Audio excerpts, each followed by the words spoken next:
Hi, this is Semmalar from the state of Tamil Nadu. Right now, at present, I'm in teaching profession. I teach in Department of Social Work. I work as assistant professor in Loyola College, Chennai. My father comes from a village which is some 100 kilometers away from the Chennai town. So from the childhood days, like he used to taught me, or he used to share about the kind of humiliation and discrimination that he was facing in his own village, being an outcast. That was also a little bit of motivation that I had, that I need to work for annihilation of caste, as well as I want to look at the nexus of crime against women, especially on Dalit women. So my motivation comes from my identity. I completed my master's in social work. After my social work, that is when I really systematically started seeing this whole society, how unequal society that we are living in. So, and the organization that I started working with, which is People's Watch Tamil Nadu, which is based in Madurai, which looks into a whole lot of human rights issues, and also the organization was getting involved in training a lot of human rights defenders.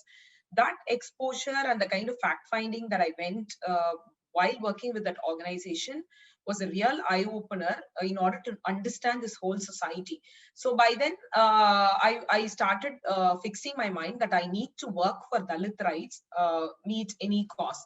So later, I associated myself working with a grassroots organization which is here in Tamil Nadu, which looks into the Dalit rights monitoring work in the state of Tamil Nadu.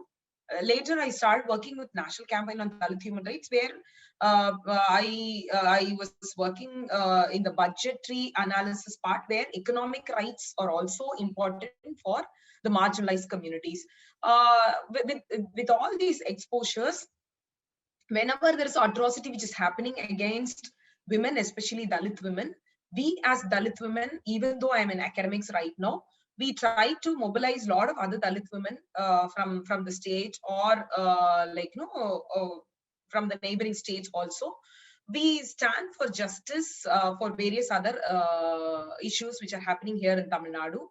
Either we give some sort of a consolidated press report, or we try to do a protest so that we get the state attention. One such incident which really gave a very positive response in the state of Tamil Nadu, where a 13-year old small child was beheaded by a non-Dalit men, just because the child reported the sexual abuse case against this particular person to her mother. So that was the time where this whole lot of Me Too movement was picking up some couple of years, 2, 3 years before. So we started a campaign, like, in the whole Me Too, like, where is the point of Dalit women atrocities which are taking place? Why all the progressive women groups are really silent when it comes to Dalit women? So there are leftist group there. Even Tamil Nadu, we have a lot of progressive groups like, Dravidar Kazhagam, and a whole lot of bunch of women rights groups. But why do they remain silent when it comes to the issue of Dalit women? That was the whole anger that we had.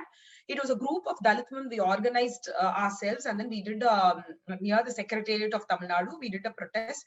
It was like pouring like anything. Even in the rain, we did this kind of protest. That really initiated for the state government to respond, and the state government arrested that person in Gundas.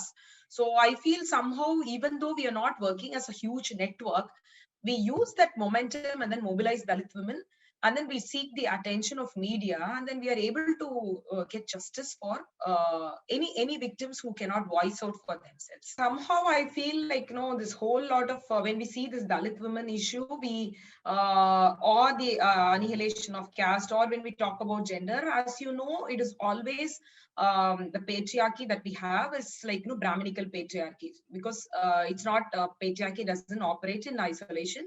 It operates with caste, within the caste structure. Right. So here in Tamil Nadu, I felt like the honor killings which are happening at present is a very clear-cut form where the pattern of impunity, especially of late, like, in the, at least I would say, like, in the past 7, 8 years, the incidences of honor killing is really increasing. Just this is really threatening for any women, including Dalit women also. And in this whole honor killing issue, like, Dalit men are also affected. So where we couldn't even get larger media attention, rather we could not get justice is Divya Ilavarasan case, where Ilavarasan was brutally murdered by the dominant caste, and all caste sangams are being fueled by the right-wing Hindutva groups here, even here in Tamil Nadu. So there is also a psyche which is developing here in Tamil Nadu. If a girl opts to get married other than her own caste, she could be honor. Honor killing can happen, and those things are becoming normalized. You know about the Kausalya Shankar case, where the case is still happening. Kausalya wanted to seeking for justice because her husband, a Dalit man, was brutally murdered in front of her own eyes, and Kausalya's parents are responsible for it. So we can quote like n number of cases, even the Nandini case. Nandini is a Dalit woman. She was again gang raped by dominant caste men, and then she was murdered, and then her body was found 10 days after she was murdered. So till date, that case also, we couldn't get justice. And you can quote any number of cases here in Tamil Nadu.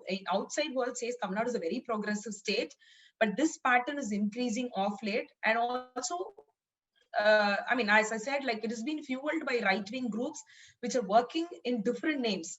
Earlier it was only RSS, earlier it was only Hindu BHP or something like that. Now, like in Tamil, they wanted to indigenize the names.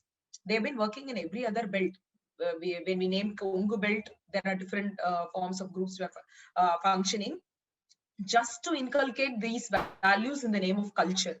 So these things are actually working against women on the whole, and especially on Dalit women. First thing, the national NCRB data, Crime Records Bureau data, does not provide a disaggregated data. So first thing, the state should take responsible in terms of providing us the information, especially the kind of activists who are engaging in this field. So when we know the kind of when we get the disaggregated data, we know what is the pattern and why the crime is increasing. So that is number one. Next step is definitely there needs a solidarity from the larger women groups. It should not be seen just as an NGO model or just a movement thing. So when there is an issue which is happening in Delhi, especially like for Nirbhaya, you could compare the same case with Hathras. What happened? Of course, a lot of progressive women groups came forward, but the kind of momentum which was gained by Nirbhaya is not possible when it comes to Dalit women.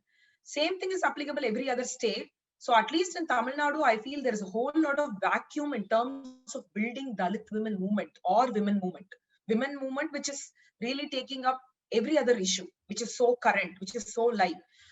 So in terms of futuristic point of view, I think engagement of a lot of youth in this whole process would keep this whole thing alive. And we don't have to create a structure when there's atrocity which is happening or when there's a crime which is happening, when we could sensitize a lot of young women or youth or Dalit youth, they would be in a position to take up these things, and that can really lead to justice. So now even the present government has also changed, as you know, like in Tamil Nadu, it is earlier, 10 years it was ADMK, and for the past 6-7 years, it was BJP-led ADMK government. BJP was controlling the government. So now we are also hoping for change, and it's a new chief minister for the first time, though the party is old. So I think we need to work looking into the conducive environment also. So I feel politicizing youth, especially young girls or Dalit youth, would really benefit in terms of protecting the rights of the marginalized. Defending for Dalit rights is not a choice. It's compulsory. It's our life. It's our lifestyle. So I feel, anything which come within the family, we can handle it so easily because the problem is so huge in society.